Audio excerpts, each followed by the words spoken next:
এই সভার আরেক আকর্ষণ, 2 দিন পর্যন্ত আপনাদের সামনে কবিগান পরিবেশন করবেন, আপনাদের আনন্দ প্রদান করবেন, ঠাকুরের বিভিন্ন তথ্য আপনাদের সামনে উপস্থাপন করবেন।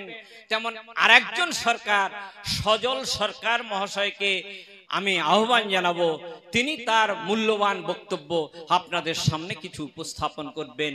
সজল সরকার মহাশয়। হরি হরি বল।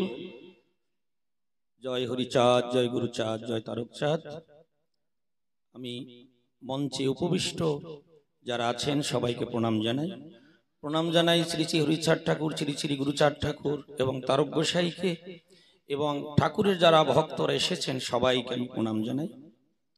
দেখুন, 2 দিন কবিগানের মধ্য দিয়ে যা বলার তা তো আমরা বলবো আপনাদের আশীর্বাদে, গুরুদেবের কৃপায়, হরিচাঁদ গুরুচাঁদের আশীর্বাদে। আজ আমাদের মঞ্চে রয়েছেন আমাদের বিশিষ্ট বক্তা, শ্রেষ্ঠ বক্তা, আমার পূজনীয় জেঠুমণি মাননীয় শ্রী বিরাট কুমার বৈরাগ্য মহাশয়। তার মুখ থেকে আমরা অমূল্য সেই কথা আমরা শুনবো। তবে শুধু 2-1টা কথা বলেই আমি এটি টানবো। দেখুন, আপনাদের আশীর্বাদে, পিতামাতার কৃপায় 2-1 পাতা যা পড়েছি এবং নিজের উপলব্ধি দিয়ে যা বোঝার চেষ্টা করেছি, এই যে ঠাকুর বললেন সত্যবাদী জিতেন্দ্রিয় হইবে যেই, না থাকুক তার ক্রিয়াকর্ম হরিতুল্য সেই। এহেন বাণী রামচন্দ্রের মধ্য দিয়েও প্রকাশ হয়নি, শ্রীকৃষ্ণের মধ্য দিয়েও প্রকাশ হয়নি, মহাপ্রভুর মধ্য দিয়েও প্রকাশ হয়নি। যা প্রকাশ করে গেলেন হরিচাঁদ গুরুচাঁদ। আমরা যদি ভাগবত অন্যান্য গ্রন্থ পড়ে দেখি, সেখানে পাই যে ঈশ্বর পরম কৃষ্ণ সচ্চিদানন্দ বিগ্রহ, মানে কৃষ্ণের উপরে কেহ নাই।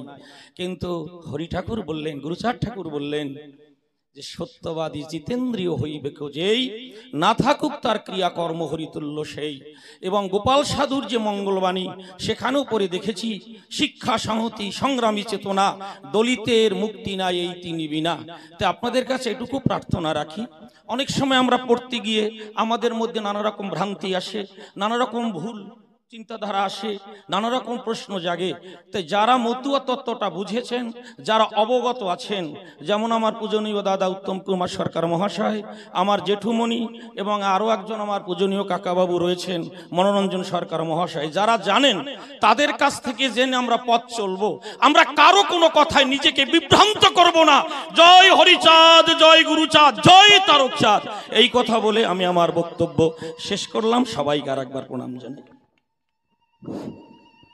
গণ্ডি রেখা মাঝে জগবন্ধুরা যে, নাহি হয় জাতিপাত, গণ্ডি শশাগর মিলে নারী নর, একত্র খেতেছে ভাত। শিখিয়েছিলেন হরিগুরু চাঁদ ঠাকুর। তার সংক্ষিপ্ত আলোচনার মধ্যে প্রকাশ করলেন সজল সরকার মহাশয়।